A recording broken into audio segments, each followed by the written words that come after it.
When you're considering to buy or lease, let's ask ourselves some questions to figure out what's the best way for us. If your answer is yes to these questions, I'm probably going to tell you you should buy the car, okay? First one is, are you a cash buyer? Number 2, are you thinking about keeping the car for a long time? Number 3, do you drive very few miles? Number 4, are you getting a car that you really have your heart set on that's a specialty car? If you fall under any of these categories, I'm probably going to recommend you buy a car. And the reason is, to buy a car and finance it and pay it off and keep it for 4 years plus is the least expensive way to get a car. If you lease a car and then buy it at the end and finance the back end amount, you're going to pay more than you would have if you would have bought the car in the first place.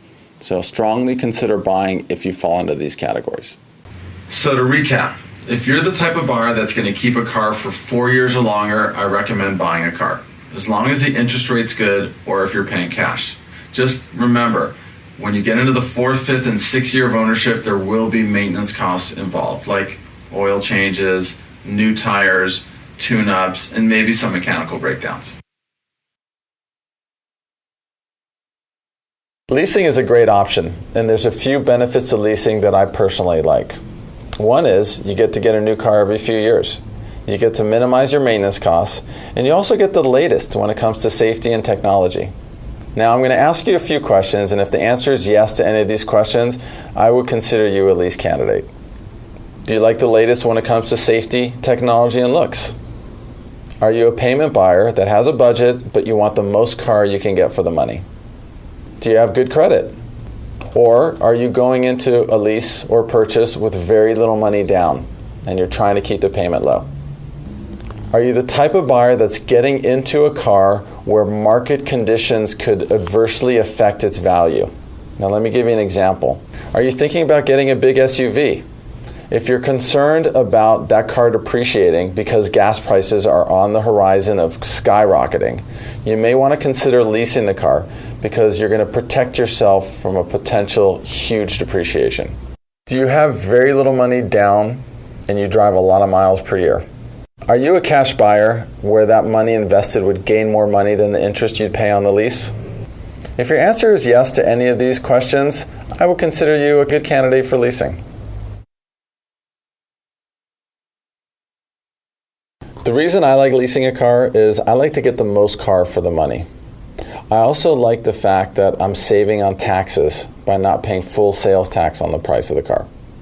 Number 3, I love having a guaranteed future value and a paid contract at the end of the lease. To me, that's very important. And number 4, I really like minimizing my expenses, like having to put tires on the car and doing major tune-ups, so forth and so on. So the last thing I really like about leasing is you've got options at the end, all right? And let's talk about those options. The first option is you can buy the car. You can say, you know what, I've loved this car, it's been great for me, it's everything I wanted. You can buy your own used car. The second option is you can walk away from it. Let's say you're not into it anymore, you have your eye on another car, or it's lost a tremendous amount of value. Give the keys back to the bank, you walk away from it. Third option, sell it to someone. A lot of people don't know this, but if the car is worth more than your buyout, that equity can be yours. And I'm going to show you how to do that also. But you have the option of selling the car to a friend or a neighbor or a colleague. If you can sell it for more than the buyout amount, that's cash in your pocket. And another important thing, if there's equity in your car and you don't feel like selling it, you can trade it into a dealership and take advantage of that equity too. Now let's talk about getting more for your money. One of the things I like about leasing is you can typically get more car for your money. 9 times out of 10, a lease payment's going to be significantly lower than buying a car. So if you're a payment buyer and you're trying to get the most car for your money, I highly recommend leasing. So one of the things I mentioned about liking leases is that you save money on taxes. When you lease a car, you're only paying a portion of the sales tax. Typically, it's a little more than half the sales tax. When you buy a car, you pay full sales tax right up front. Let me give you an example. If you bought a $40,000 car, let's just round it up and say taxes are 10%. That's $4,000 taxes that you pay the second you buy the car. If you sell the car in a year, 2 years, 3 years, that taxes is gone.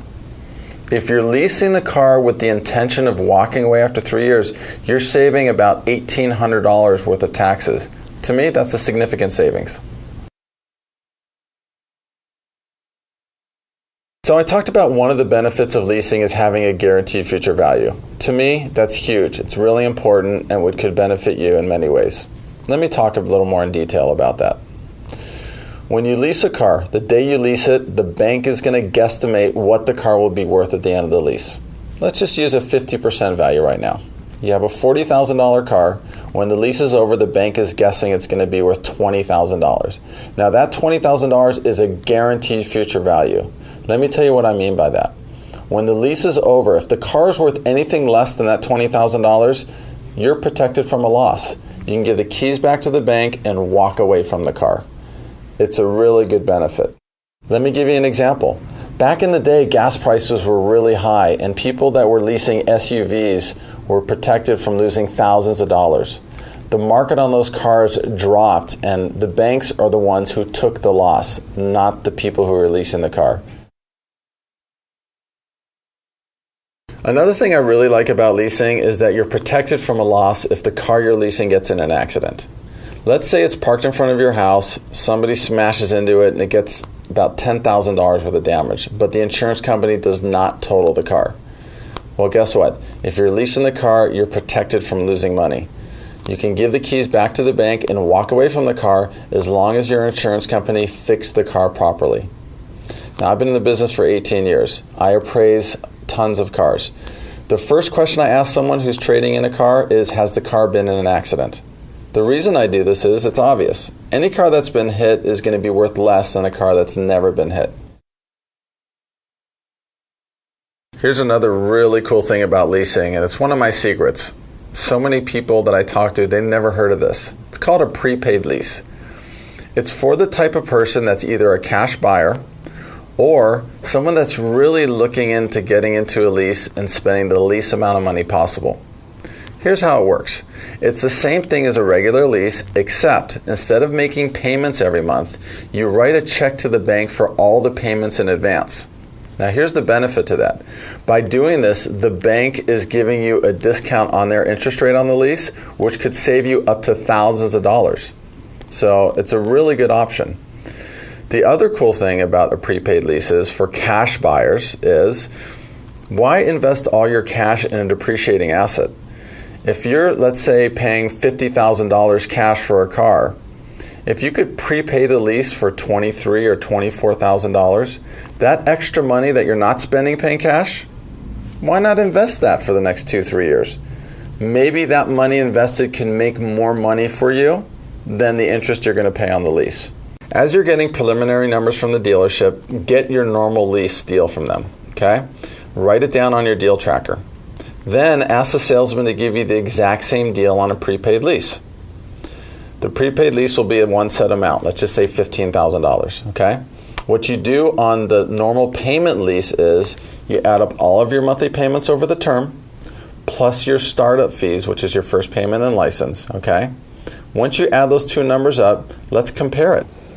The prepaid lease should always be less than a regular paid lease. And this is how you can figure out what your interest savings is. And you can see if that amount is enough to make you consider prepaying it.